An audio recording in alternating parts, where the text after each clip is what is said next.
又到精選美食時間啦！今日同大家介紹台式食店，佢位於尖沙咀 I Square 嘅忠孝東路。依家係午膳時段，佢有午膳套餐，選擇都幾多㗎。我哋嗌咗2個套餐，套餐有肉丸湯、小食、主食同麵品，大約70至80元左右。食物到，首先係牛肋骨湯拉麵，仲有餐前小食、榨菜筍片同油紙沙律。沙律清新，筍片入味，個牛肋骨有4至5塊，啖啖肉，啲肉好腍，但又唔會腍到散晒，煮得剛剛好。個湯底十分甜，而個拉麵亦好有咬口。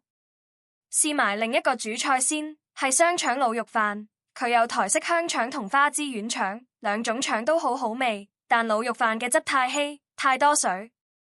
我哋仲嗌多咗碟菜同埋黑糖糍粑，菜係油麥菜，味道唔錯。黑糖糍粑亦不過不失，我就覺得某某酸菜魚果間嘅糍粑好食啲。至於台式咖啡，可以走糖，非常好。埋單時間，今餐用咗214元，合理價錢。食飽咗向佐敦方向行返京犬香醇。今日介紹完畢，鍾意我哋嘅美食介紹，請留言、讚好同分享我哋嘅連結。下次見。